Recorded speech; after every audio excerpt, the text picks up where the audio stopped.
បងប្អូនទាំងអស់គ្នានេះគឺជាហេតុការណ៍នៃគ្រោះរំជួយដីនៅក្នុងប្រទេសវេណេស៊ុយអេឡាដែលទើបតែកើតឡើងថ្មីនេះដែរទេដែលមានសារព័ត៌មានជាច្រើនបានចុះផ្សាយអំពីហេតុការណ៍នៃគ្រោះរំជួយដីមួយនេះហើយមានប្រជាជនបាត់បង់អាយុជីវិតរហូតដល់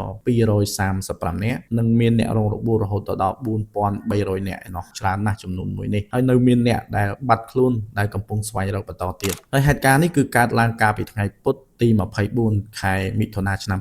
2026នេះគឺថ្មីដែរទេហើយគ្រោះរំជួយដីនេះគឺមានឈ្មោះថា Twin Earthquake ដែលមានន័យថាគ្រោះរំជួយដីពីរលើកផ្ទួនគ្នាក្នុងរយៈពេលខ្លីត្រឹមតែរយៈពេល30វិនាទីទេប្រទេសមួយនេះទទួលរងឥទ្ធិពលពីរលើកទី1គឺកម្រិតប្រេកង់នៃការរំជួយនោះ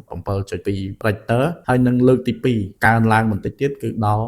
7.5 Richter ក្នុងរយៈពេលត្រឹមតែ39វិនាទីនេះឯងហើយហេតុការណ៍នេះកើតឡើង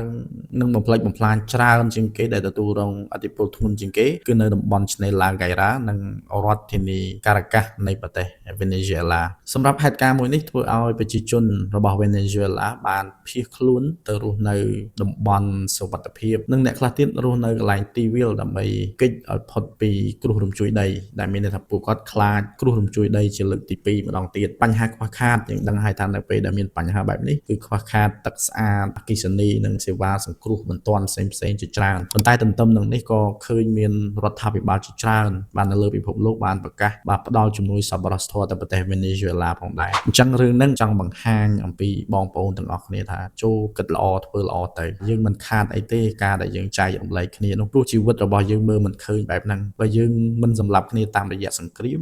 ក៏អាចមានហេតុការណ៍ណាមួយធ្វើឲ្យយើងស្លាប់បានដែរដូចជាការរំជួយដីឬក៏គ្រោះថ្នាក់ចរាចរណ៍ភ្លាមអញ្ចឹងចូលបងប្អូនគិតល្អធ្វើល្អរស់នៅរួមគ្នាបង្កើតសង្គមមួយដែលល្អទៅបើសិនជាយើងមិនបានបំផ្លាញធម្មជាតិក៏មិនបានបំផ្លាញយើងវិញដែរនៅពេលដែលយើងកាប់ព្រៃឈើដើម្បីយកចំណូលដើម្បីជីវភាពរស់តែដល់ពេលទីបំផុតដល់ថ្ងៃដែលវាបំផ្លាញយើងវិញគឺធ្វើឲ្យយើងវិនិច្ឆ័យហិនហោចបែបហ្នឹងឯងបើសិនជាបងប្អូនមានមតិយោបល់សូម comment នៅខាងក្រោម follow for more